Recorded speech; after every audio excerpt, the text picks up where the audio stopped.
Are we okay to go, or do you want to wait for Matthew? Just wait a minute. Okay.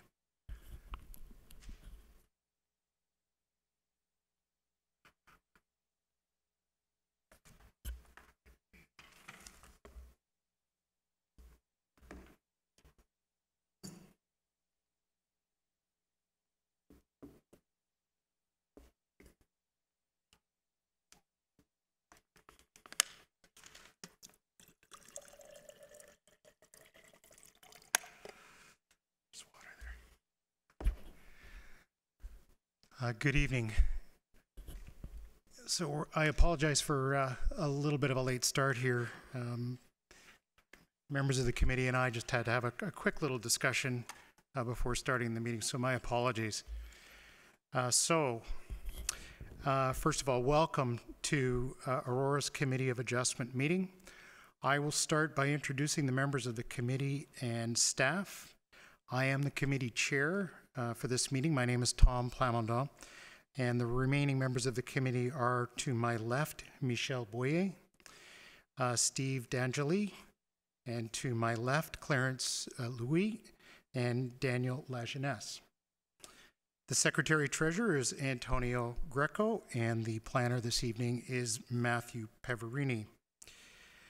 For each application that will be considered tonight, the following process will occur. I will briefly outline the purpose of the applications, and then the applicant or agent will then be given the opportunity to make a presentation. However, one is not required. It is the applicant's decision whether they wish to speak or let the application proceed on the merits of the information as received.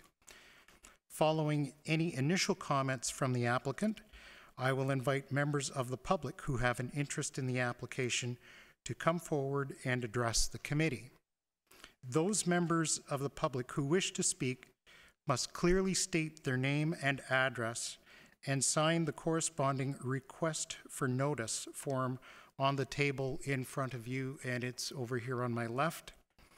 After completing the form, please hand it to the Secretary-Treasurer.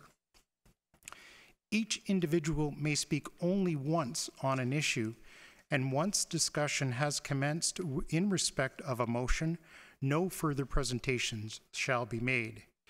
If you require any assistance with regard to visual material or technical assistance, please let me know before making any presentation.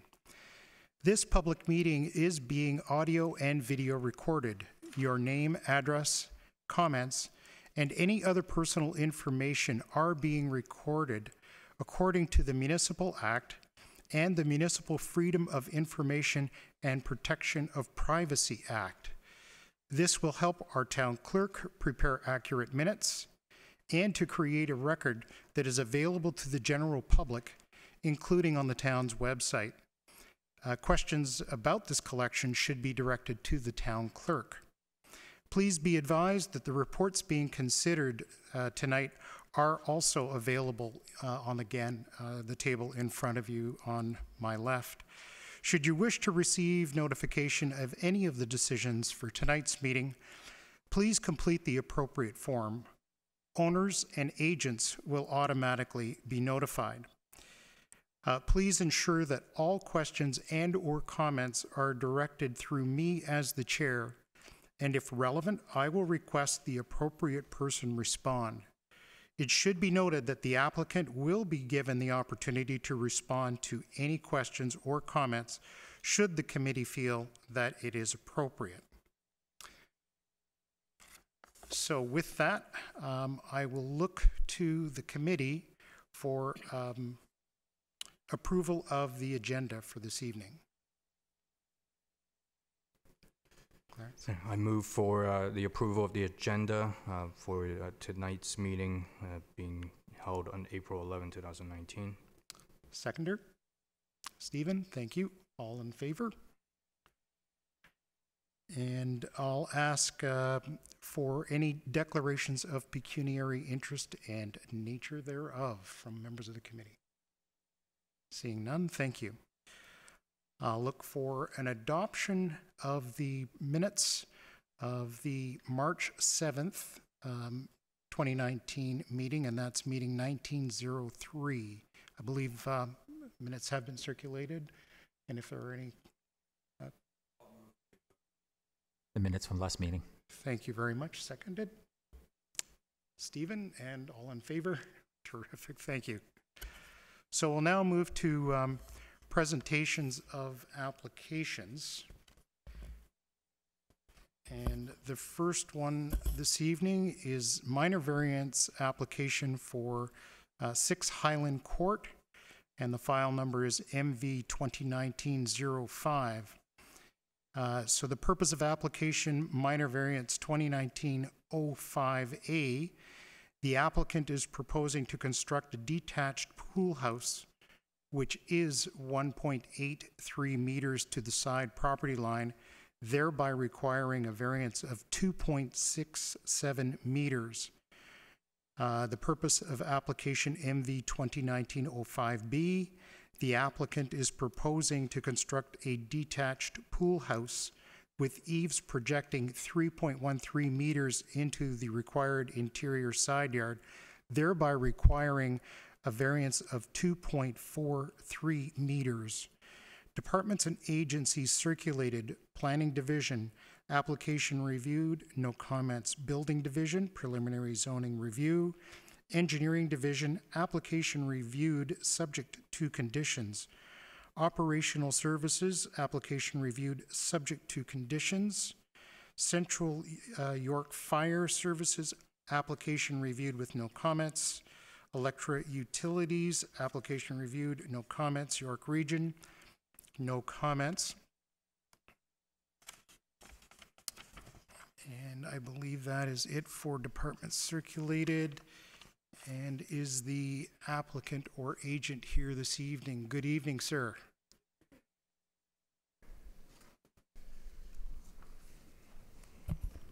Good evening. My name is Jordan Colm of 85 George Street in Aurora. Esteemed committee chair, committee members, and secretary treasurer, for those that are new to the committee, I have been living and building in Aurora for the past 12 years. Please let me start by providing a brief recap of the events that have led us to this current minor variance application. Last year in May, we applied for a minor variance asking for the relief to the side yard setback from 4.5 meters to 2.1 meters.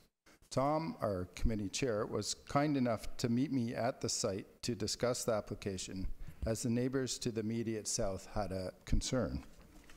When the original circulation of the site plan was distributed, it looked as though the prized 12-foot to 20-foot cedar hedge was to be removed to accommodate this pool house.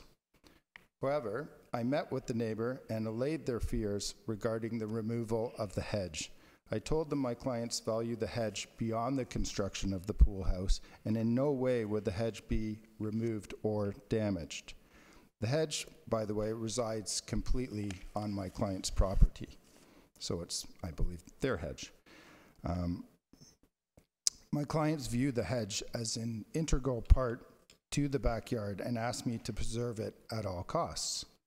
So much so that my client went to great expense to move all the pool equipment forward away from the property line to accommodate the setbacks and the hedge. Once this objection from the neighbor was dealt with, we were granted a relief from the side yard setback of 4.5 meters to 2.14 meters. Unfortunately, upon construction, we made a critical math error in conversion from metric to imperial. Subsequently, the pool house ended up 1.83 meters instead of 2.14 meters from the property line. The disparity in the setback was discovered after the completion of the structure, thereby leading us to this point of reapplying for a minor variance. I spoke to the neighbor to the south again this week and again today, and they are fine with the construction and placement of the pool house. They said they would provide me with an email confirming our discussion. However, unfortunately, I have not received anything from them at this time, in time for this meeting. Their absence tonight obviously confirms that they are agreeable with the application as put forth. I think the most important caveat to this application is the breathing room afforded to the hedge, as cedars love to breathe and do not do well under close contact with structures. I have a photograph that kind of demonstrates that for anyone who hasn't visited the site.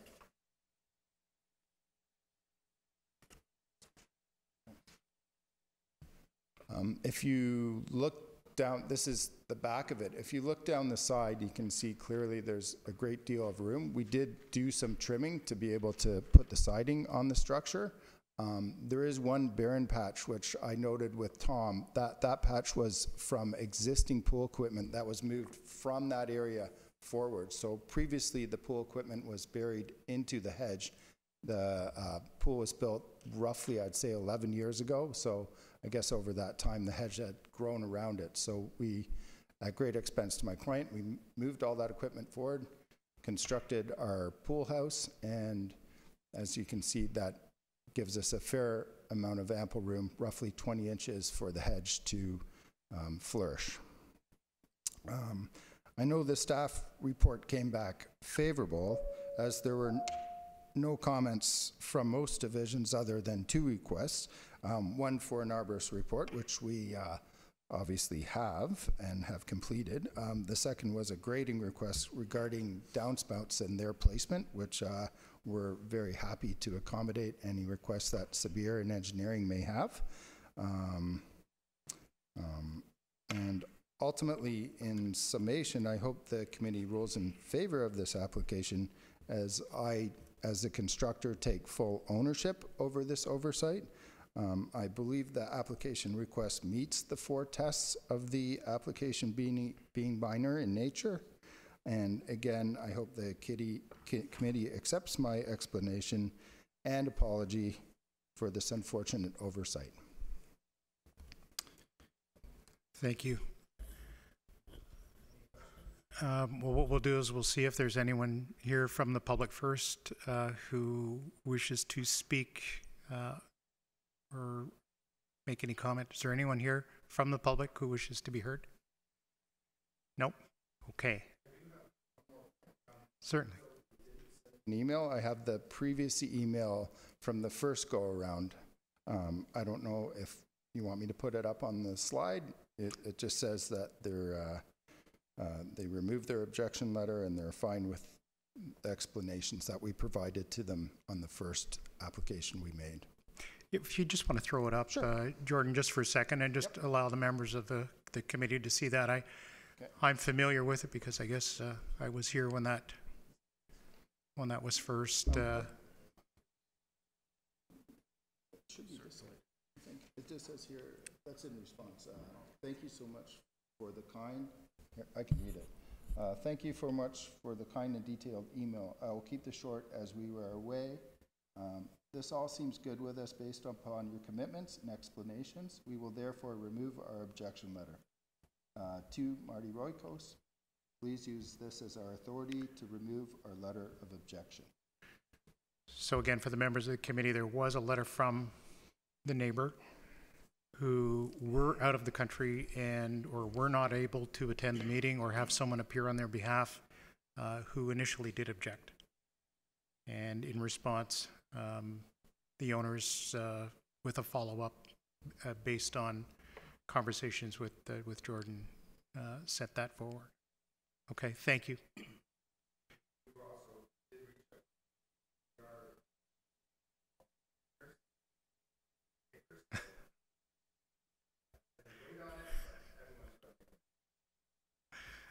Thank you.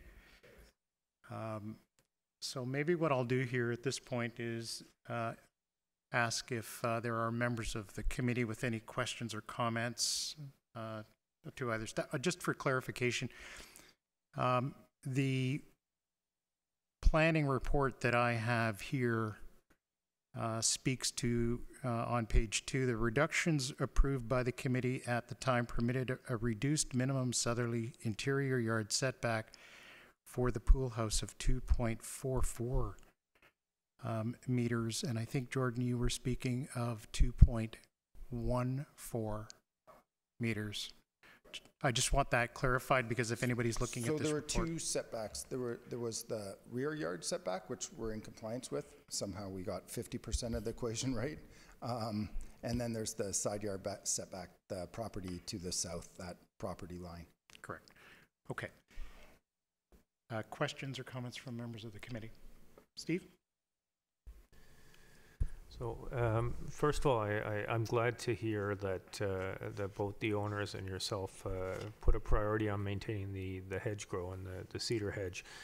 I guess my observation is this letter, was prior to, the error that was made in the construction.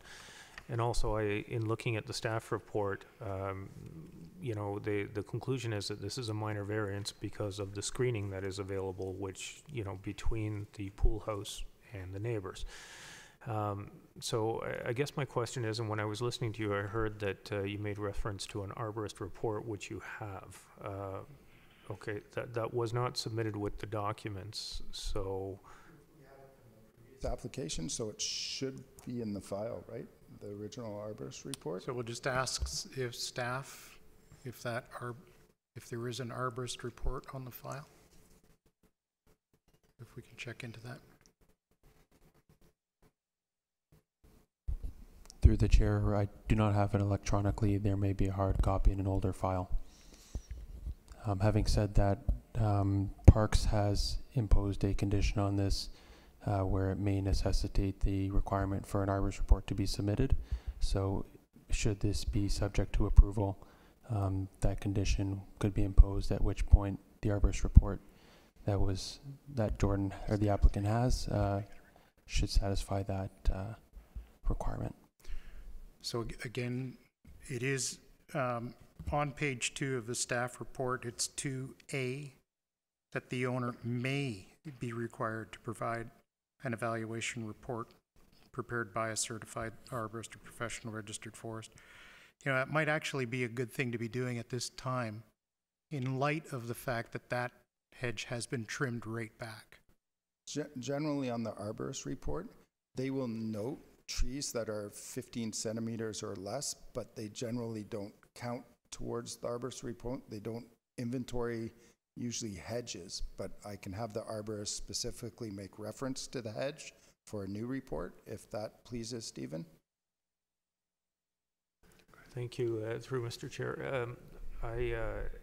Yes, that's, what I'm looking for here is comfort that this is truly a minor variance. And sure. When I look at it, certainly the screening is critical to obstructing the view of the pool house from the neighbors. And, having visited the site, I do see the bare patch that you refer to. I also saw some areas that were, having, that appeared to be in distress. Of course, I'm not an arborist. Certainly. So what I'm looking to ensure here is that 6 months from now, we don't have a bare patch where there used to be a hedge. Right. So it sounds like we're all aligned. So myself, in order to feel comfortable approving this new placement, and I would like that to be a requirement, and in fact, I am not comfortable approving the variance myself personally until I see that. Okay. So I'm not an expert either on trees, although I have planted many, and cedar hedges, particularly this variety, which is a swamp cedar, they do very well at bushing out and filling in. That's why they use them for hedging. So my clients have instructed me to purchase some and fill in that one bare area. That, mind you, would have been bare regardless, because that's where we removed all the old equipment. I have a picture somewhere to demonstrate the existing equipment that I can furnish also with the arborist report if it pleases you. Yeah, through you, Mr. Chair. No, what I'm hearing, I think we're all aligned. I would just,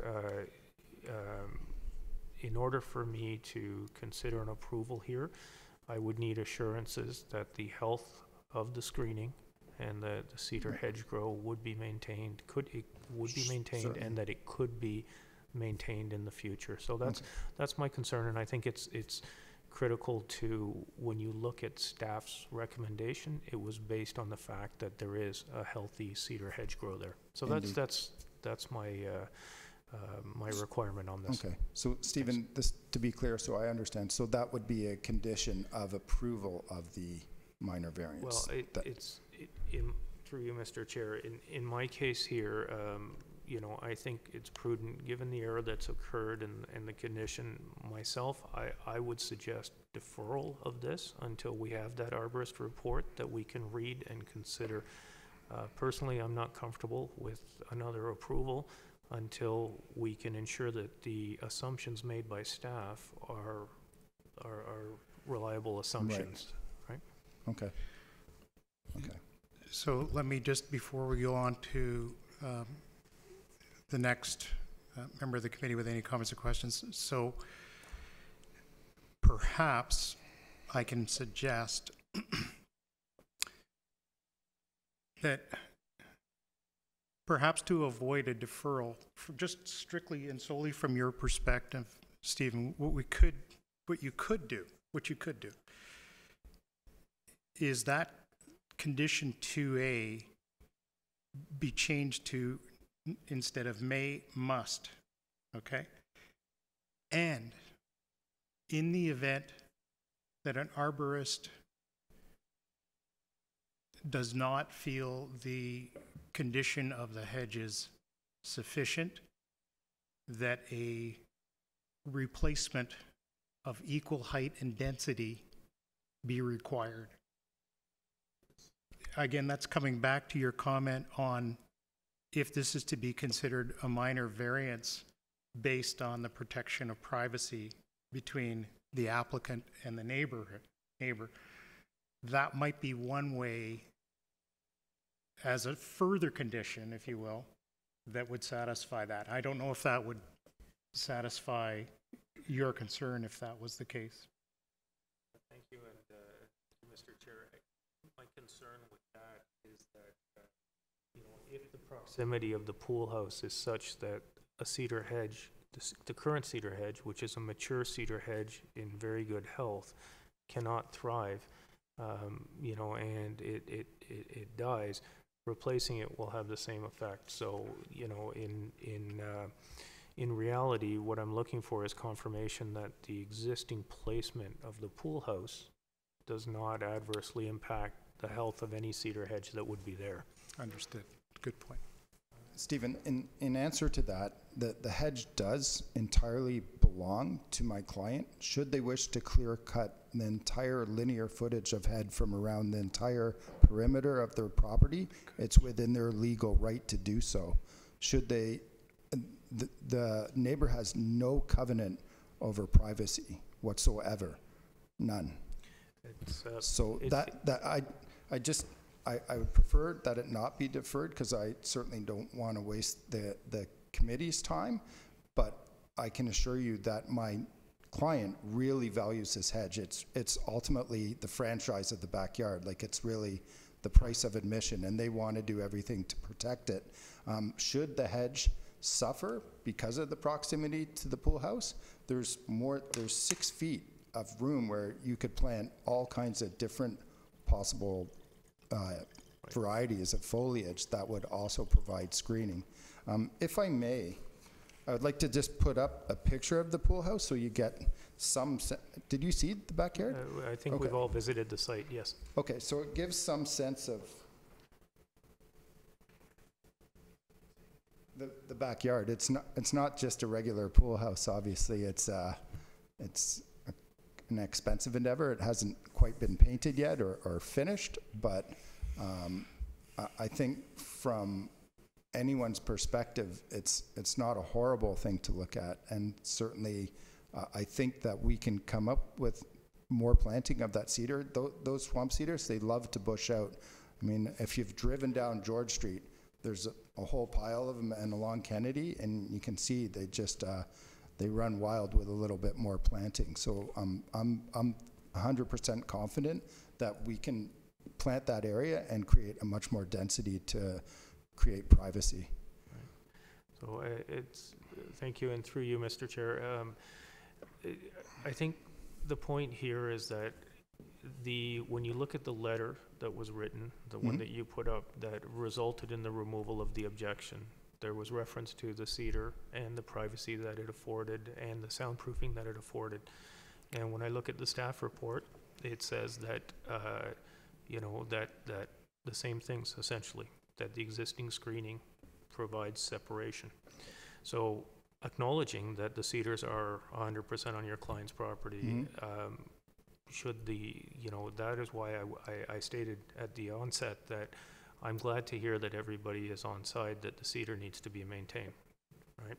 So given the fact that it is the basis for staff's conclusion that it's a minor variance, the argument that the client can remove it at any time only, you know, lessens my comfort that there would not be an impact on the neighbor, because the client has stated to the neighbor that they will maintain it in good health, and staff are counting on that. What I'm looking for here is an assurance from a certified arborist, because neither one of us are certified arborists, Absolutely. that the cedar hedge will be able to be maintained and will remain in good condition in the future, and that that is possible given that the pool house was not constructed in accordance with the minor variance, right? And we don't have that report since the last minor variance. So those are my points. Those are my concerns, and so I mean, certainly we can go forward today, but that's my position. Stephen, just in answer, you actually brought up a very good point. You referenced sound as part of privacy, and by constructing the pool house and moving the equipment away from the hedge, we not only created a lot of sound attenuation, but we also replaced all the older pumps with new pumps, and they're literally a third of the decibels that the old pumps were providing. So we've created an improvement for peace and tranquility in the neighbor's backyard as well as my client's backyard. So I just wanted to point that out, certainly. So just, thank you, and through you, Mr. Chair, one more time. Honestly, I don't disagree with what I'm hearing. I see conditions here that you've thought through. As I say, my concern is simply that the conditions maintain, and that I have comfort that what has been promised to the neighbors is possible, which certainly we don't necessarily have with the current placement of the pool house. So that's all I'm looking to assure, and that's the concern I have. Okay. So in response to that, and instead of deferring, if we create that as a condition, there's definitely something other than the hedge, should the hedge suffer, that we could put there. There's all kinds of columnar type of cedars, Ontario grown cedars, that would also flourish back there, and they don't push out nearly as much as a swamp cedar does. So I'm 100% confident, no matter what. My client really values the hedge. Obviously, it creates privacy for them. They have a pool, and they enjoy the pool, and they're an older couple, but they have their grandchildren who are here in Aurora. They plan on using the pool quite frequently. So certainly they do value the hedge very much, and whatever is required to create privacy, they're willing to do that. And again, it's not also a great expense, and obviously my clients are not suffering financially. Yeah, understood, and through you, Mr. Chair, you know, it's, I'm not questioning the credibility, your credibility, or of the clients, but I have to look at what's in front of us, and the staff report is assuming that the cedar hedge will be maintained and will remain healthy. And so, you know, the concern here is that we don't have an arborist report saying that that's the case with the new placement. So I'm just putting on record. Okay, that's certainly. And certainly it is your prerogative to go forward. I'm just, for the record, stating my concerns. Okay. And a potential way to alleviate them. Certainly. Thank you. Let me look this way. Are you okay with it, Danielle? Clarence? In your presentation, sir, there's one point I just want to clarify. I think you indicated that you or the applicants approached the neighbors for their position on the application, and that took place when, last week? And they were going away on a family trip, and she said, absolutely no problem, I'll write you an email. And I didn't receive one, so I approached her, actually 2 days ago. My clients went over, they were talking about the traffic on the street.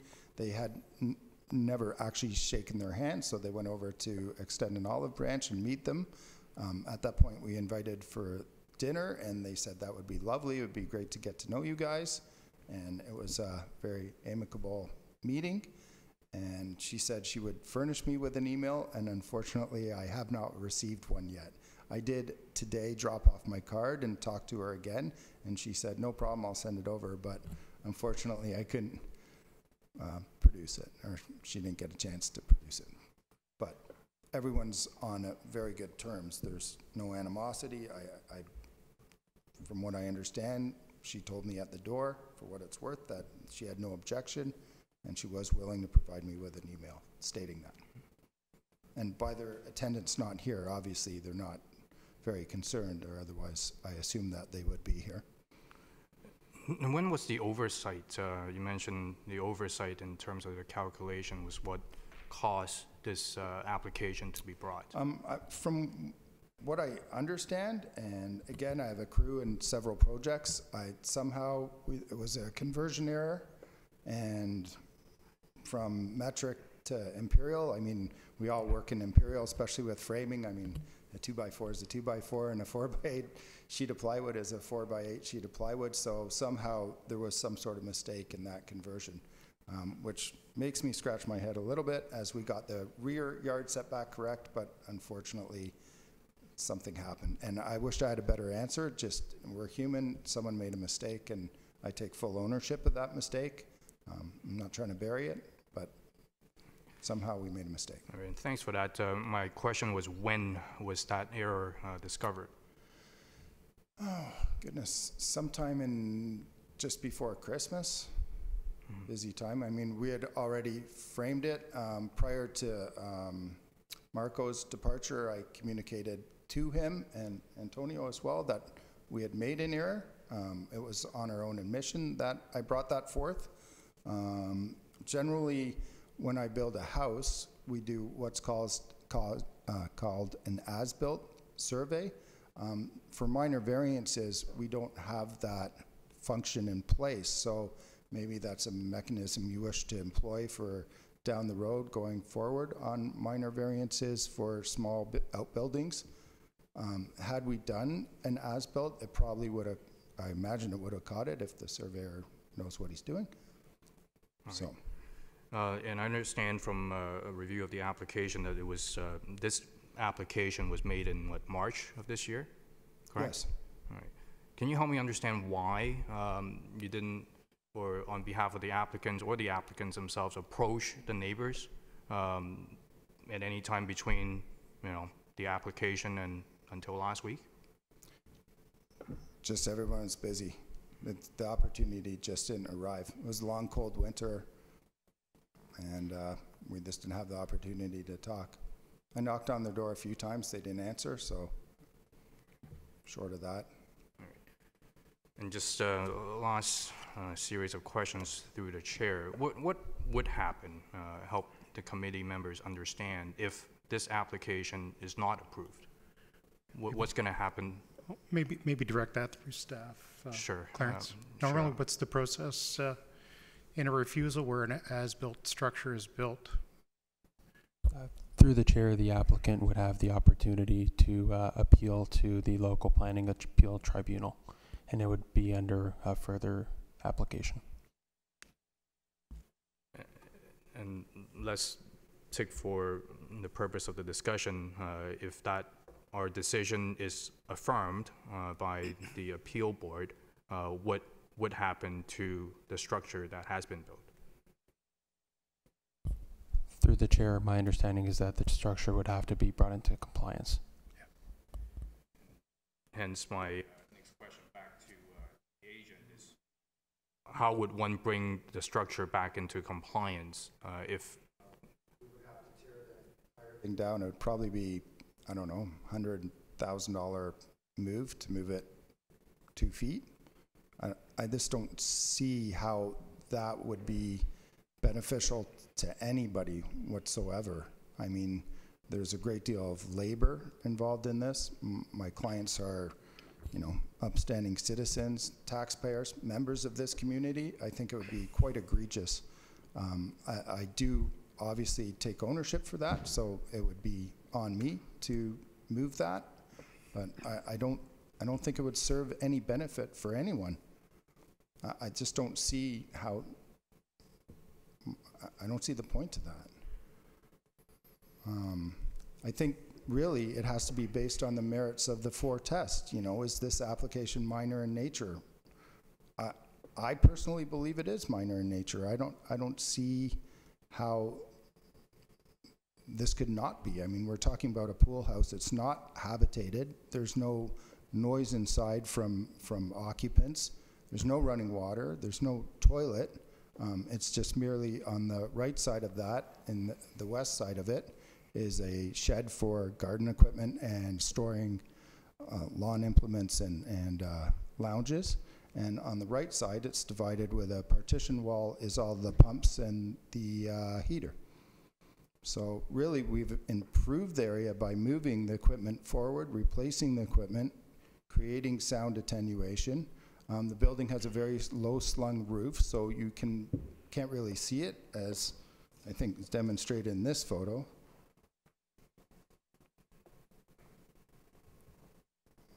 So that's from the neighbor's yard. That's the neighbor's house on the left, and that's the hedge. I just don't see the value or merits in doing that. I think if you want to punish me for my mistake, maybe a fine or something like that, I'm willing to burden that, but to move it would be a tremendous waste of resources, I believe. And I suppose the reason why I asked the earlier series of questions is this. I mean, in the face of what we understand was at least an initial objection by the neighbors to the 2018 application, I have a bit of a problem as to the manner in which, or the absence of any supporting documents or an email by the neighbors to this application. Well, certainly we can make that a condition of the application, and I'm sure the neighbor was genuine in their offer of sending me an email. Just, I guess she was busy or she forgot, but she forgot to send it. But she did say today that she would gladly send me an email. So if you certainly make it a condition, I'm sure I can furnish that for you, Clarence. Okay, those are my questions. Thank you. Okay. Still good? Beautiful, thank you. Michelle. Thank you. So I agree with all of Steve's comments with regards to the hedge. I'm a little concerned that if that hedge dies as a result of, either too much shade. The other issue is with the extreme weather we've been getting in Aurora over the last number of years with the rain, the pouring rain that we get in the summer. That water will overflow from the gutters into that area between the pool house and the hedge and flood, the heck out of the hedges. I'm not sure if they would survive or not, and certainly an arborist report would give us, some security, either that hedge or if another hedge or whatever recommendation that they could make. So certainly I would want to see that condition a must with a positive response, a positive report from the arborist. If the hedge basically, or no hedge would survive either flooding, continuous flooding through the summer months due to extreme rain and weather, my question through the chair to staff is what about if that hedge dies, would a fence, rather than a live hedge, would a fence really provide the same solution? Plus also, it's not just the privacy issue, it's a safety, because without that hedge, anybody could come into that pool and other, from neighboring properties. There is a fence around the entire property. including around that hedge? Within the hedge, that's correct. I didn't see a fence. It's A buried. privacy fence? It's buried in the hedge. Yeah. It's not a, oh, I see. It's not So a privacy fence. It's the okay. law. When you have a pool, you Right, have to. okay, so okay, so safety, we're good then. Yes. But from a privacy perspective, it's a chain link fence then, right? Well, you know, we keep bringing up this privacy issue, but again, and I don't mean to belabor it, but I definitely don't want a deferral, so I'm going to fight as hard as I can. Yeah. That pool house is roughly 40 feet long. Like, you can't see past it, and it's $100,000 pool house. Like, it has beautiful shiplap Cape Cod siding on it. It's got low slung roofs. You can barely see it. So as far as privacy goes, I'd say that's a lot nicer to look at than any fence that I've seen ever.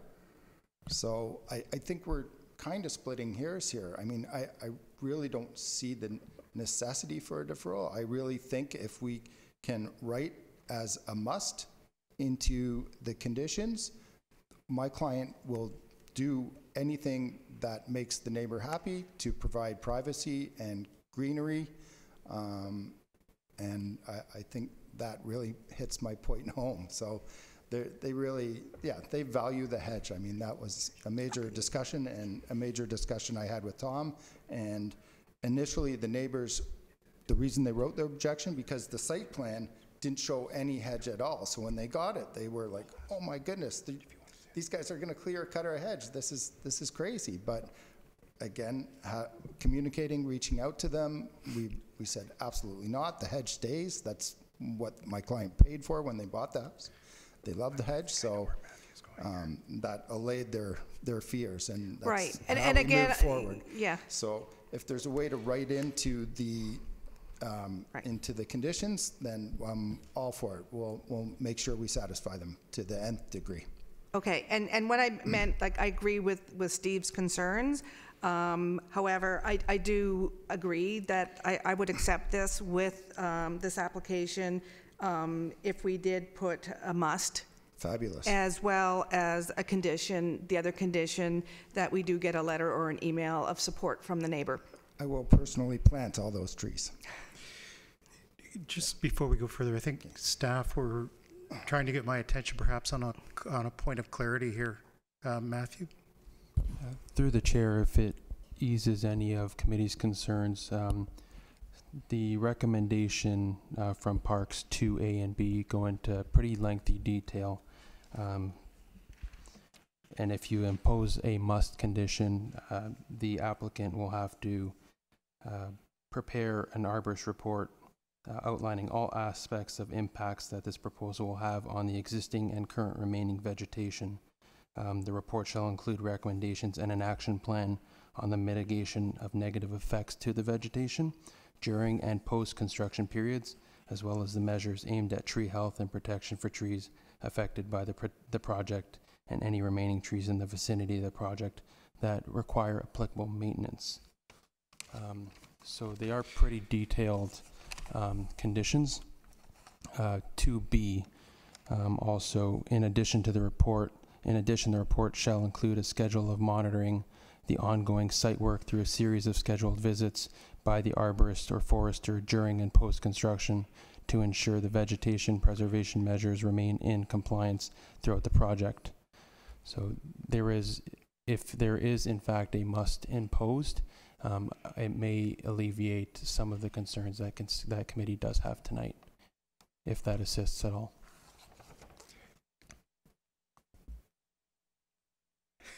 Wait for it. There you go. Yeah, I would insist on the must before I would accept.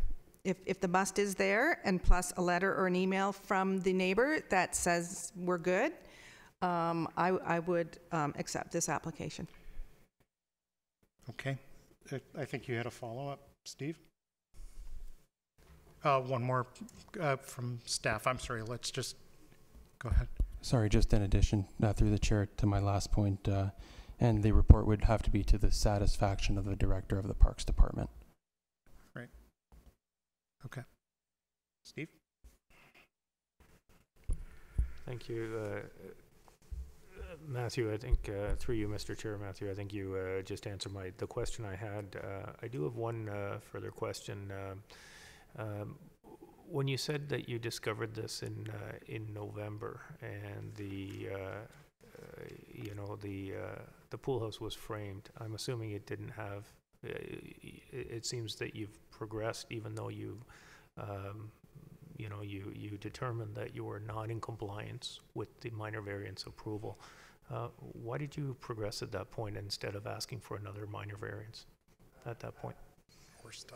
Discovered it, and I spoke to Marco. I said, Marco, can I still finish this? And he said, sure, it doesn't make really any difference. You have to apply for a minor variance regardless. I said, okay. Sure, makes a difference. Yeah, I think... I know Marco's not here to defend that, but I think Antonio knows that I did speak to him. Yeah. And Antonio came back to me and said, no, you have to reapply and pay the permit fees, which I did, another $2,000 or $19.95 to be exact. So here we are. Yeah. So, okay, I think that's something that we'll need to review internally, but I think, in my opinion, I think a stop work order would have been appropriate here until you had determined if what you were building was in compliance, or at very least would be subject to an approved minor variance. But we'll discuss that. Marco, well, our discussion was, this is a minor variance, and he believed too that it was very minor in nature. I mean, we're talking about 2 feet with still 6 feet to a fence of a pool house that's unoccupied. So he didn't seem to have any problem with it. Yeah, well, through you, Mr. Chair, with all due respect, that's our job here. Yeah, I know. Thanks. Thank you. Daniel? Let me just, unless you have a question, I can jump in as well. I've got a few things I want to touch on. I think staff may be aware I did send my own email through to staff asking if a stop work order had been issued. But I'm going to back up even further. And just to go on the record to staff, was a building permit issued for the pool house? Through the chair, yes. Following the discovery that it wasn't where it initially would have been approved for, I'll ask the applicant, has a set of as-built drawings been submitted to the town then for further review? The only thing was the framing review. It was never required, Tom, to have a survey or an as-built, but I'm actually thinking we can do that, certainly. Well, yeah, I'm not even thinking. I'm hoping that you don't have a minimum distance separation issue because you've moved it closer to, I believe that's a covered patio that's there now. No, we've moved it further from the patio, technically. Technically, it is now further away. Correct. So there's no minimum building code issue with regards to separations there? No. Okay.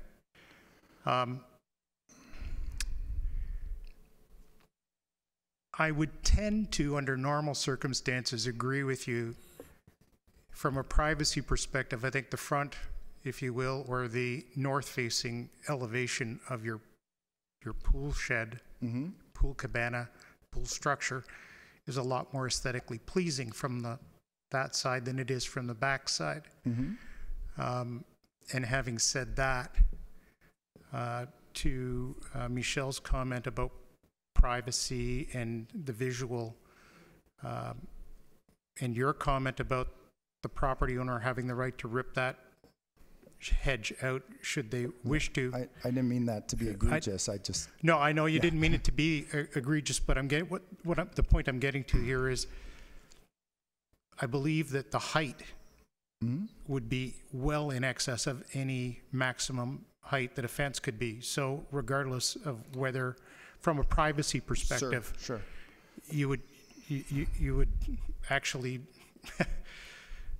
be more restrictive by ripping that out and putting in a fence in terms of privacy and in terms of a visual than the hedge. And I'm going to also suggest to you that the conditions that you are on behalf of the owner accepting here, in, if not in literal terms, but certainly in figurative terms, require you to have a living hedge there of some description. And I appreciated your comments about the differences between species of cedars and how they grow and the overall effect that they would have from both an aesthetic and a privacy perspective. And that was the comment that I was getting at earlier, that if an arborist, we can no longer talk about during construction. Right. Ship has sailed. We're now talking about post-construction. And I know you're there. I know this is part of your neighborhood, and you've done a lot of work in this community, and I know how how you've worked in the past. And so I'm less hesitant in this case with a condition that, all right, in 6 months or a year from now, that hedge is not doing well, that something else would be put there that satisfies the conditions contained in staff's comments. Right. Well, there is a provision within the staff report and the comments from Sarah that says here, I believe it is, letter F, all of the above shall be included as terms and conditions in a letter of undertaking with the town of Aurora to guarantee compliance with the conditions of approval of and all related site works. And then prior to that, E says the owner shall agree to provide financial securities based on the total value of the tree compensation. I mean, I've built many, many homes here, and certainly we've had to move many trees, and we've provided financial security and then replaced the trees, and our financial security was returned. So in this case, if we provide a financial security and we fall short of our obligations within the conditions of the minor variance, we forfeit that financial security. And those cedars are, you know, roughly for a 6-foot cedar, they're $15 each, the swamp cedar variety. So, I mean, if the financial obligation was $5,000, you could certainly buy an awful lot of cedars for $5,000. So I think it would be in our best financial interest to certainly satisfy the conditions and make sure that the hedge was properly maintained and flourishing. So in addition, and I don't think it should be difficult to require you to get that letter of support from the neighbor. You've done it in the past. It won't be. I think it's just a I mean, we can put it in. It's very difficult for us to then enforce that. It would be up to the town to receive it and then circulate it back to us at, you know, under a follow-up to this. And again, I want to just go to page 3 of the staff report, where it speaks to is the variance minor in nature. And I just want to underline the fact that in the second paragraph, last sentence, it does say the planning staff are of the opinion that the variance requested will fit within the existing character of this neighborhood and is not anticipated to produce any negative impacts. That's one of the tests, negative impacts. And you're sort of, I won't say you're on the borderline of that one because that hedge is there, and I think that the actions that you would agree to would mitigate any negative impacts. And that's the spirit under which, one of the criteria under which we as a committee have to look at this. right. That's all I had for me, Daniel, unless there are any other member of the committee. Chair, to the town staff, Where do we stand in terms of the drainage and the drainage and grade discussions and requirements? I've been looking for requirements. I did see an email earlier today that would be an engineering requirement, but having lost a good 2.5 meters of grass on the side there, what would happen in the remaining 1.5 meters between the building and the cedar?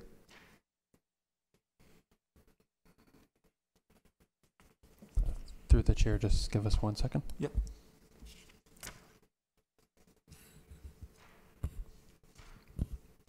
Daniel, if I may, I could speak somewhat to that. We haven't changed the existing grade. The pool and the house have been there for 10 years. So I think by adding the pool house, and I'm not an engineer, but from my experience in building, by adding the pool house, I personally don't think it would negatively affect the drainage because those drainage patterns have been well established over 12 years. And we haven't touched the grade whatsoever. The pool is at the same elevation it was 10 years ago. The patio's exactly the same as it was. We just replaced it. It was stamped concrete, and the customer wanted a flagstone, so we removed it and replaced it at the same height. We actually, if you can see, it's actually a good point. Down the side of the house where the ladder is, all the way to the north, that's roughly about 60 feet. And we actually installed a linear drain along that total linear footage. So what that does is, because exterior pools outside, they all camber away from the pool, so the rainwater doesn't fill the pool. Mm-hmm. So that linear drain would actually take all that water that was prior dumping to that side, is actually moving it to the north. And I can certainly go over that with Sabir. So I think we've actually improved the drainage ultimately because of that. Certainly altered it, in my opinion, improved it. So the water drainage is towards the north? So what water would have drained to the side of the pool house is now draining to the other side. And there's a great deal of room between the neighbor to the north and number 6 Highland. So I want to say it's number 4 Highland. That is probably about 60 feet away. So it's significantly improved. My main concern was simply that there would be undue harm to your neighbor should a good amount of snow or pool water or so forth be draining towards their property, and now there is 2 meters less of property to absorb that water since it's all concrete.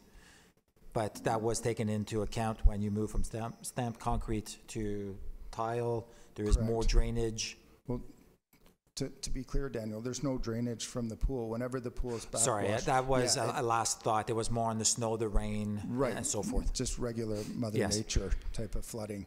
I think staff have got an answer there as well. Through the chair, engineering has imposed conditions that there is no objection to the approval, provided that a site grading plan be prepared by a professional engineer, demonstrating that existing drainage pattern shall be maintained, and any changes in grading due to the proposed site works shall not cause any adverse impact on neighbors.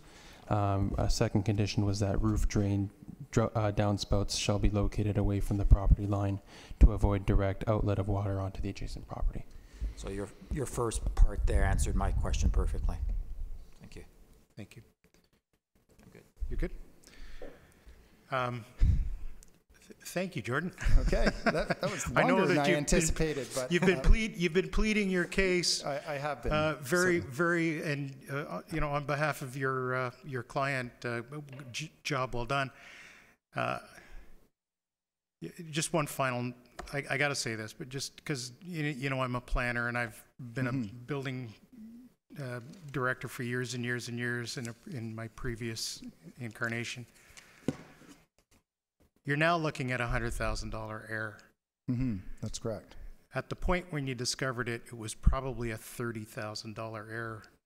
It doesn't matter what the director says. I've been there. Right. I've been a director. It doesn't matter what the director says. The onus is squarely on your shoulders. Indeed. And you assume that risk. I do. Okay. So having said that, and members of the committee, I almost think that a deferral really probably isn't going to solve very much, because I think we can cover off with conditions a decision on this in the event that the committee deems it appropriate for the municipality. So I'm going to look to the committee for a motion, and should you want to add conditions, please feel free to do so. Michelle? So through the chair, I would like to move and recommend that file number MV 2019-05 is accepted with the conditions as outlined in item 1, and all of A and B, and 2A through F, with A with the word changed may to must, and a letter or email to be received by the neighbor. Okay. Thank you. Hold on. Right? Okay. I just moved, I Thank you just to made her. a motion. We just I made, just made a your motion. time is over. Right. I'll be quiet. Well, I think what we can do, if I may, just friendly, and I think I've got staff going to jump in here as well. What we can do in 2A is that the owner, instead of reads that the owner may be required, if we just remove may, Just that be the required. owner be required to provide. Is that where we were going, Antonio, or did you want to clarify Grammar. that, or I think it's Matthew? grammar. Through the chair, what you were saying is correct, so that is appropriate. I'm going to make the point that the approval being subject to a letter from the neighbor be scratched, simply because we are here to make a decision on the So application. if he doesn't get it, Because if committee were to approve it and a letter cannot be secured, if it is not within the 20 days and it becomes final and binding, the applicant will lose their opportunity to appeal. Okay. So I'll strike that requirement. is there a seconder? Chair, I'd simply like to make sure, I do not see in the conditions here the engineering new condition. I'd like to make sure that it is in the requirements as well. So staff, Through the chair, that will be noted Thank you. for the decision. and are you seconding the? Then I will motion? second, correct. Okay. All in favor? Opposed? Carries. Thank you. Thank you.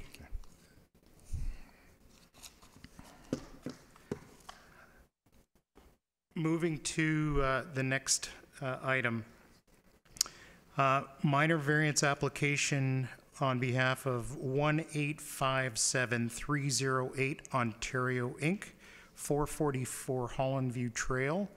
This is minor variance 2019-07. And the purpose of the application is to include commercial school as a permitted use within unit number B2, thereby requiring a variance. Oh, did I go to 3? No, okay.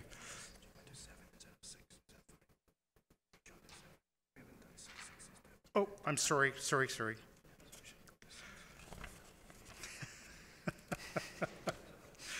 Yeah, I'm jumping around here, aren't I?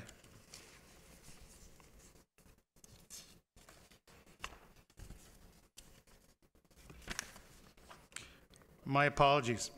Let's start that again. We almost got to the last one before the second to last one. Sorry, my apologies. Minor variance application for 88 Woodland Hills Boulevard. I put them in the wrong place in my binder. I apologize.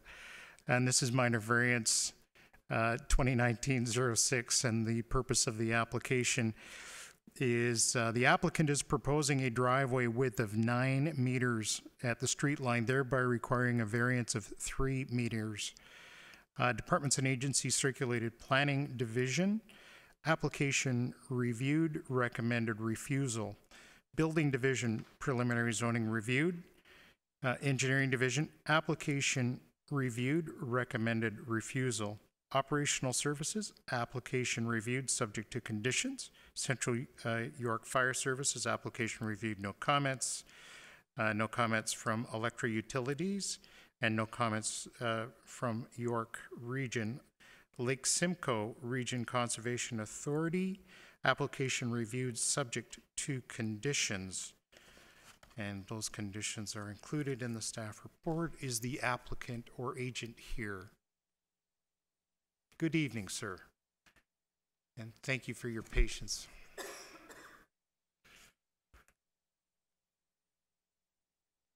Good evening. My name is Sandra Dinescu and Adrian Dinescu. We live at 88 Woodland Hills Boulevard. It is our first time going through this process, so. No problem. Take your time.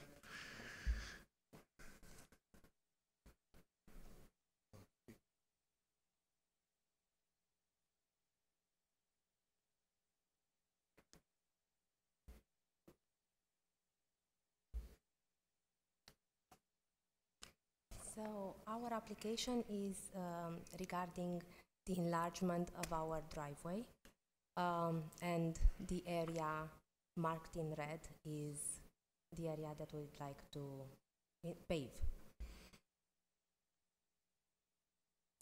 We have brought a summary of our reasons for submitting this request and asking you to consider them. Yes. Dear members of committee. So you'll have to just Dear, get close there and speak right into the mic so we can all hear you. you mentioned that before we start, I think there's been a revision on this staff report because the engineering division had revised the recommendation as no comments, and that was a revision as of yesterday. Okay. I think when you read that, was a refusal. We can get that clarified if, I may have a summary report that I haven't updated, so my apologies. So the main reason why we want to enlarge the the driveway is, again, I have two older parents. They live in Newmarket. They are coming to our house on a daily basis. We have two young daughters. They take care of them. They supervise when they come from school. Take them to activities. We are both working professionals, so we usually come home late, and we use the two garages towards the right of the house, the way you look at the house. They try to park on a left-hand side of the garage and try to maneuver the car around that curb on a driveway, and it's very difficult for them. My father is 79 years old, my mom is 73, and they're planning the next 1-2 years to actually move with us. They currently living in Newmarket by Green Lane. Two occasions we had when they tried to back off was another vehicle. Actually, was my wife's vehicle was in a driveway, and they created damage to my wife's car because they have difficulties to maneuver. Even myself, I have to be extremely careful when I do that type of maneuvering. It's very difficult, and we understand it's a bylaw, and again, we'd like to enlarge that part of the driveway.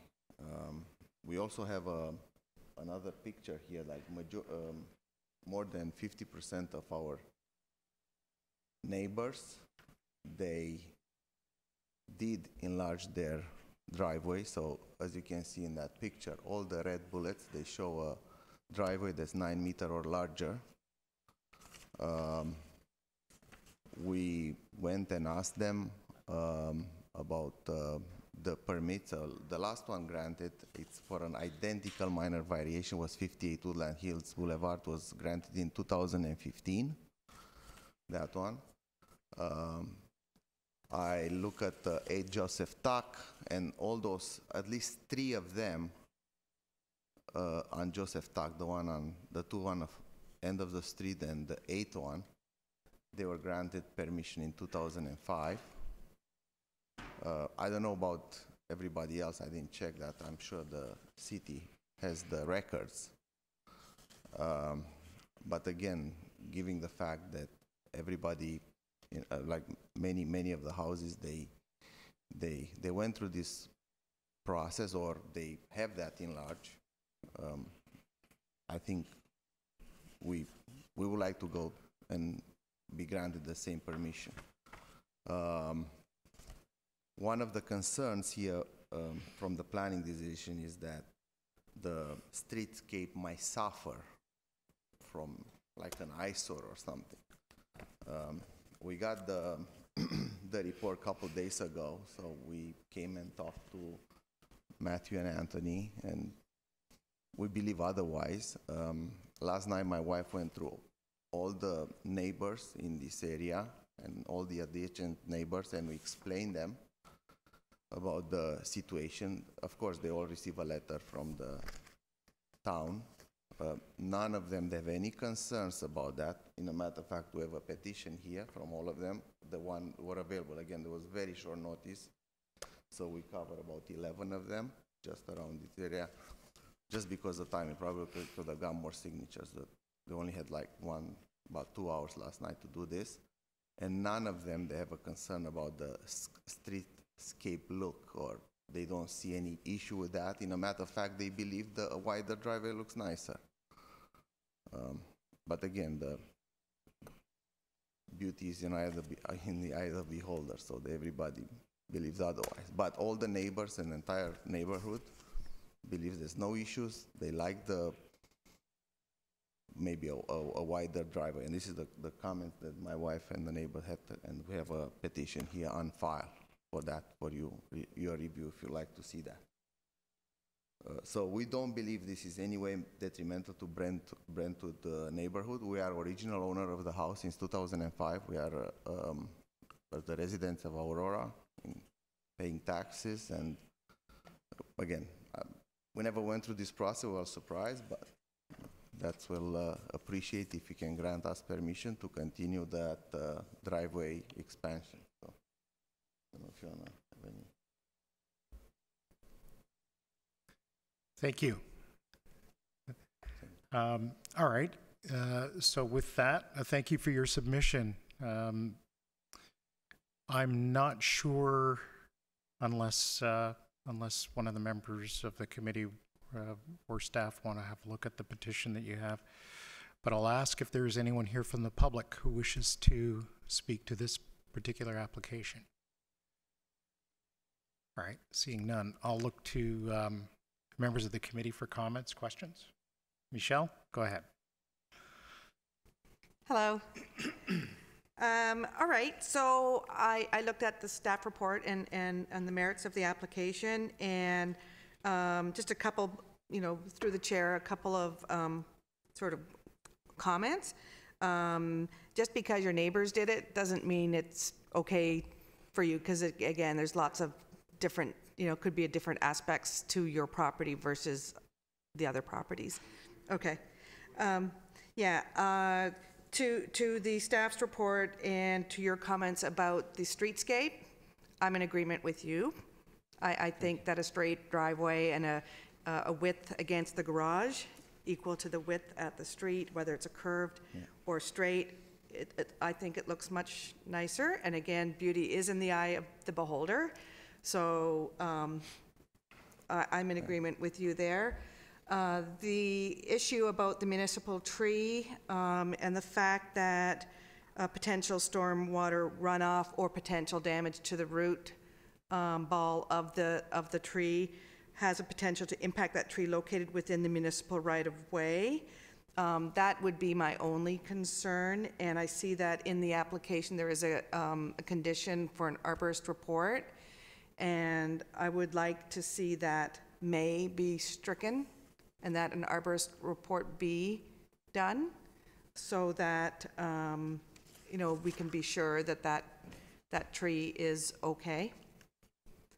In terms of the street parking and losing street parking, I think with 3-car garage and 6 cars on your driveway, you probably don't need street parking, in my view.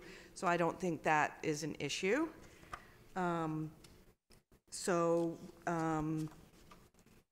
If the applicant is agreeable to the conditions laid out in the staff report, with 1A being changed to be required, I would accept this application. Yeah, we will agree with that. Anything, Stephen? You're good? I'll look down this way. Clarence? Just through the chair, a question for the staff. See from the applicant's presentation of what appears to be 4 properties that in the submission of the applicants suggests that the town had approved a minor variance to allow for a 9-meter in width of a driveway on Sherman Oaks Court. Can you help us understand whether that is the case, or whether from your research turned up any sort of applications or approvals?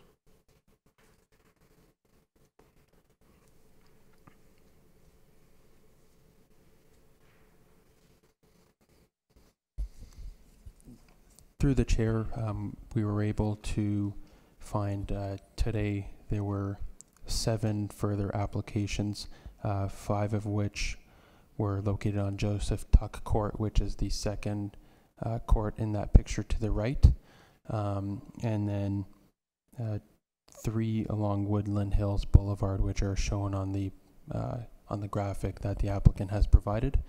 I did not find or search on to Sherman Oaks Court. So there were in total in this graphic about 8 applications that were previously approved.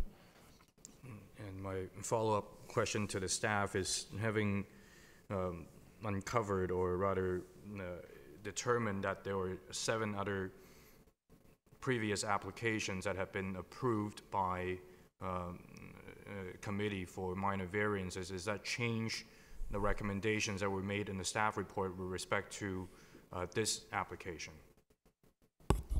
Through the chair, 7 of the 8 applications took place in the year 2005 when the subdivision was developed. The most recent application, which was 58 Woodland, which the applicant has touched on, was in the year 2015. In doing the site visit and through finding these applications, or a lot of the approvals today, for me it further justifies that the streetscape is in fact unsightly because of the much wider driveway at street line.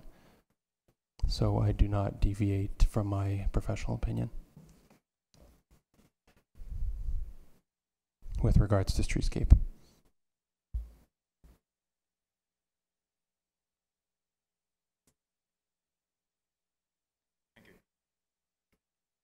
Anything further?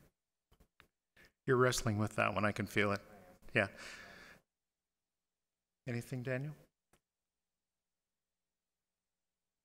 Just a general question. What's the speed limit? Is that a 60-kilometer or 40-kilometer road? Oh, good question. Through the chair, I believe it is 40. It's a 40. Okay, thank you. So I am actually going to pick up on a couple of things here. Normally when you fill out an application, and this is speaking to Michelle's point, when I saw in the application the reason for the submission, I don't know if you remember doing this, but you wrote, we want this because our neighbors have it. Normally when you come to the committee, it's because you have a reason. So this evening you brought reason, which I would have loved to have seen that on the application when it came in. because you're giving us a reason as opposed to, well, just because my neighbors have it, I want it. But you've given us, in your bullet point presentation that I have here and members of this committee have, you've given us some reason. You've lived in the house since it was built. Your conditions have changed. You now have elderly parents who are coming in. Perhaps when you bought the house, those conditions weren't there, and so your situation has changed. But at the same time,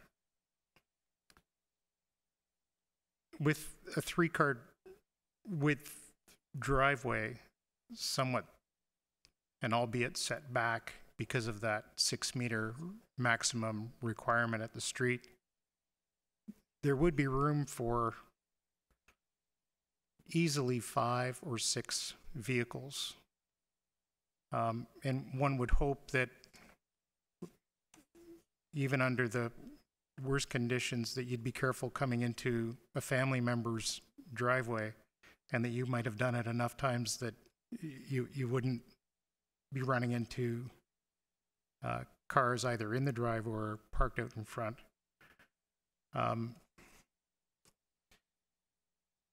And I'm going to also suggest that, and to staff's position, when a plan of subdivision is brought forward to the town when it's being built, the town goes to great lengths to look at things like the widths of driveways and the curb cuts, because once they're done, the town doesn't want to have to come back and incur great cost, additional cost, in order to repair something that's been modified one way or another. And I'm also going to play devil's advocate here as well, in the sense that when someone else comes along and just is having their driveway redone, or when someone knocks on the door and says, would you like me to replace your paved surface with interlock? And the owner says, sure, and we can widen this out, and we'll get a saw and we'll cut the curb and we'll straighten that out for you, and just goes ahead and does it, doesn't necessarily make it right. Because at the time when these subdivisions are put together, there's reason for the way it is being done. Not to say that the conditions can't change, but normally when there's a hardship, that's when the committee sees most of these. So I'm going to leave it to the committee to decide on whether, and obviously I have one voice here. And I will also mention that I was on the committee when one of these came forward, and I'm not sure if it was if it was the one that was approved in 2015. I may have been here for that one, I don't know. But I was here for one of them. And the staff report at that time made no mention of streetscape, made no mention of a previous subdivision approval. But the staff have gone through this one, and there was a reason for the position that they take. So I would have a hard time overturning that one, even though I'm looking at a number, and I would have hoped that 58 Woodland, and maybe perhaps some of the ones that staff did come forward with and identify, would have been able to bring a reason for them, or that there be some extenuating circumstance for them other than, oh yeah, we'd just like to widen our driveway. I noticed the ones when I was touring the area on Sherman Oaks in particular, the 3 that you have identified, when I drove by them, they looked, 2 of them looked quite recent, because you could see the fresh saw cut going through that curb. And it doesn't look like it would have been done by the town staff, because when you do that, you actually dig the curb out and you re-pour the curb. Those just look like they were cut. So I'm not sure if those had any permits or not, but I'm going to suggest that they probably didn't. In a few years, those may deteriorate and may end up costing the town money to fix and repair. within the municipal right-of-way. So I'm just going to say that I'm pleased that you did bring some reason for it, and I'm pleased that that you did your homework on this, because that also helps us in evaluating your request. If there's anything else from members of the committee, Sure.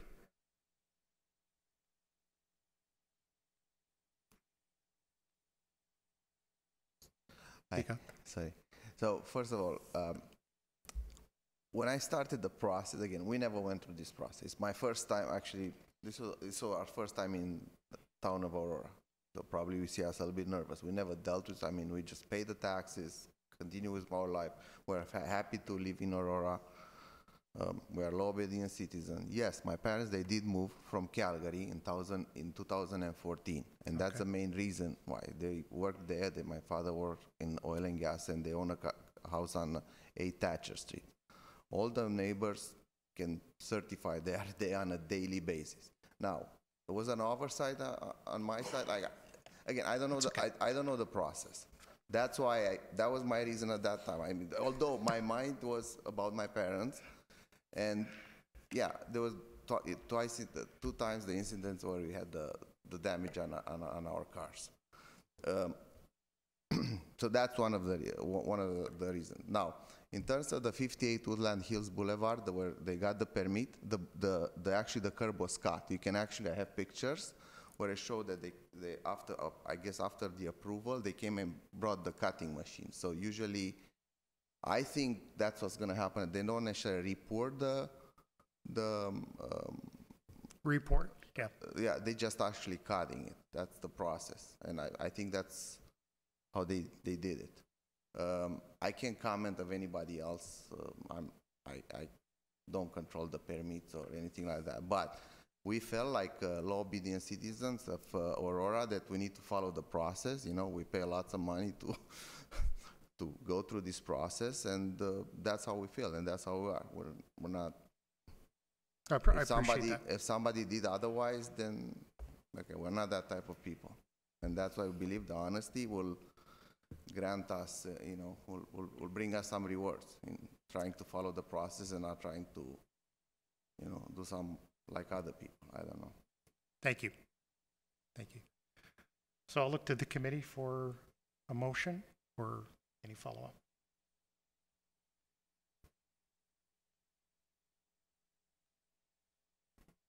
No motion? We have 3 options. Right. Somebody has to make a motion. We can approve, we can defer, and we can deny. Okay, through the chair, I would like to make a motion to approve file number MV 2019-06, based on the addition of the conditions as outlined in 1 and 2. And that 1A, the word may be stricken. I don't know if I've got that right. 2A. Sorry, is it 2A? Yeah. No, 1A on page 2, that they do require an evaluation report. I've got the report from today. Okay. Yeah, staff, and can you, just before we do that, just enlighten me, because I may have misread comments from engineering.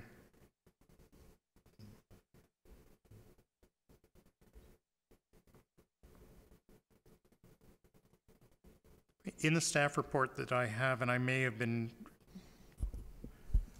delinquent in updating that report, dated April 9th.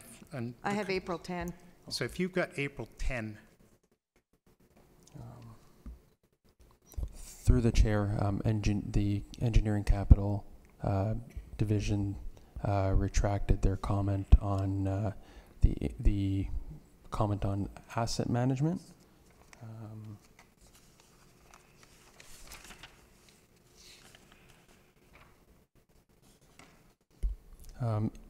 As as stated on page 3 of the planning staff report, as per engineering capital delivery division comments, by increasing the driveway width beyond zoning requirements, the asset value of the driveway increases beyond what was originally planned by the town. That was an original comment from engineering services. Yesterday, engineering had retracted that comment and had no further comment on the application, or no objection to the application. Thank you. rather. If I may add, just to touch on Michelle's Motion. condition, her motion. Our director of parks provided the condition may, because it is considerably far away from the driveway. So the director would do a more scoped evaluation, and if they are deemed necessary, because it is a tree located within the municipal boulevard, if it is deemed necessary, then they would require it. But if not, then they would just scratch that condition of approval, Okay, if that's satisfactory. yes.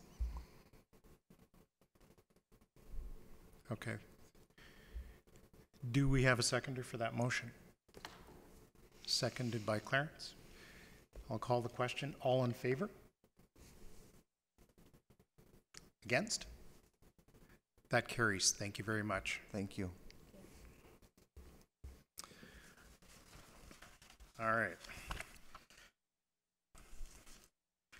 Now we can proceed to 444 Holland View Trail. I've had a really crazy couple of days, so my apologies. I've got staff reports that date 2 days ago, and running around has been a little bit crazy for me for the last few days, so I apologize. But I think I have this one right. Minor variance application for 1857308 Ontario Inc., 444 Holland View Trail, and this applies to unit number B2. This is, purpose of the application is to include commercial school as a permitted use within the number B2 unit, thereby requiring a variance. Departments and agencies circulated. Planning division, we've got no comments. Building division, preliminary zoning review. Engineering division, application reviewed with no comments. Operational services, reviewed, no comments. Central York Fire Services, reviewed, no comments. Electric Utilities, reviewed, no comments. York Region, application reviewed, no comments. And I'll ask if the applicant or agent is here. Thank you.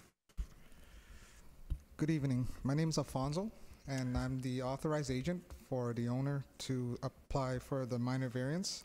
Your last name, Alfonso? Alfonso Yao. Thank you. And to include commercial school in because it's not in the current zoning. And our client, who is the tenant, who will be opening up a franchise called Cold Ninja in Canada. And what the business is it's an after-school program. It's not exactly a school. There's no actual curriculum. But what it does is provide children the learning coding through through coding to learn problem solving, math skills, and again, it's a math after-school program. It's a drop-in program, so there's no actual teachers. However, because it's a new concept, we would apply for the commercial school, which will most fitted as we talk to the staff about this. And yeah, that's pretty much it. If you have any questions. Thank you. Is there anyone from the public who wishes to speak to this application? I assume that the folks that are here are either the future tenants or have a vested interest in the application. Okay. All right. I will look to members of the committee for any questions or comments on this one. None? Stephen? So my question is to staff. So if we were to change the zoning here, it would apply to this particular Code Ninja plus any future tenant that would, you know, potentially would wish to put a school, for example, a Montessori or in this location. Is that correct?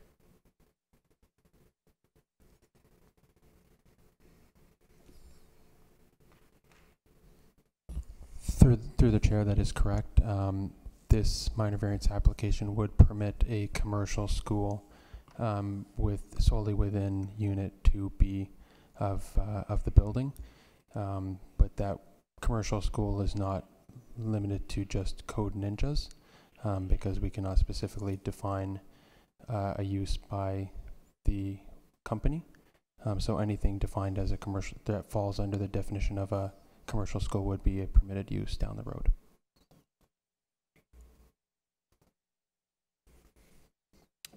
Daniel? Through the chair, just a point of clarification. Commercial schools do not include Montessori or other what we would refer to as schools. Isn't that correct? This is more of a commercial school. Learn to cook, learn to code, learn to XYZ.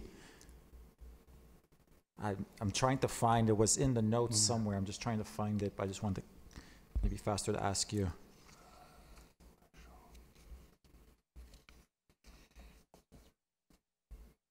Through the chair, give me 1 minute. I will pull up the definition of commercial school.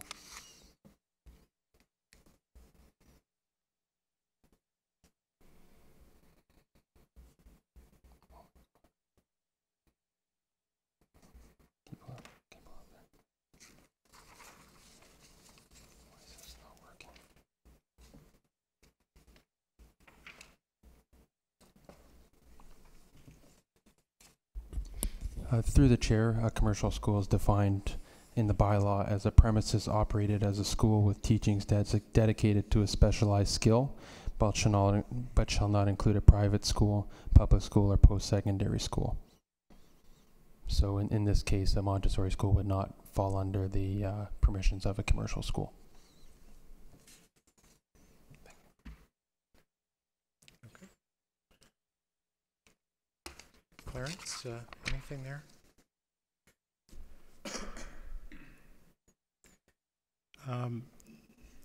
When I did a site tour there, I don't believe, and I'm not sure if I should ask you, Alfonso, or staff, I don't believe there are any other vacancies in that project center. Am I correct? Everything is leased in that complex, if I'm right? Am I right? Yeah. Yeah, and I've been through that property many times. I don't think I've ever seen a shortage of parking at any time that would cause concern from my perspective. I know that when we sometimes change these things, the demand for parking starts to hit different peak periods, and when you get, well, I'll call it too much of the same, you tend to get congestion periods at the same time. You get traffic congestion at the entry points and exits. But I think from my perspective, this center seems to be very well balanced in terms of its tenant mix and its peak and off-peak periods. And I didn't think there were any other vacancies in that plaza. So. And according to the staff report, looking at existing tenants on site, there seems to be that good mix, and I don't know that this would cause any concerns from that perspective. So I think I'm good as well. I'll look to the committee for a motion on this application. Daniel, thank you. Thank you. Through the chair, I'd like to move to accept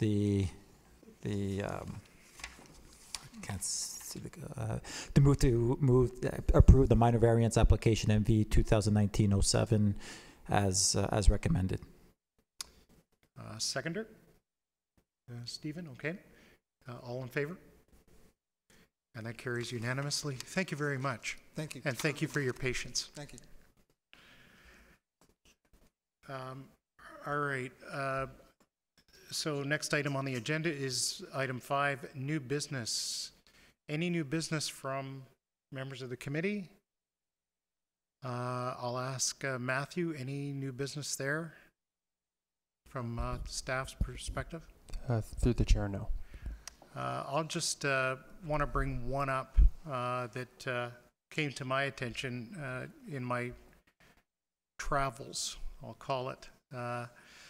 My understanding is that we have an appeal that was brought forward for 77 Wellington, that daycare that we approved on a 2-year approval period. And it came in at the last hour, last day, last minute of that. Is there any news on that from staff? Through the chair, the LPAT hearing date has not been set.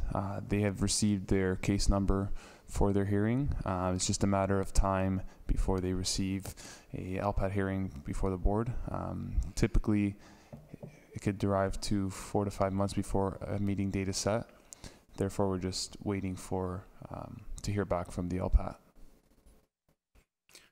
So I would hope that staff will just, well, I'll make a request that we be kept in the loop on that. I'm obviously, from the committee's perspective, interested to see what the basis of their appeal is. I think I know what it is, but what the basis of their appeal is and what will transpire as part of that process, and then let us know where that one goes. Terrific. I don't know if you guys had heard about that one, but yeah, all right. So seeing no other new business, I'll ask for a motion to adjourn. Michelle? Thank you very much. So we are adjourned.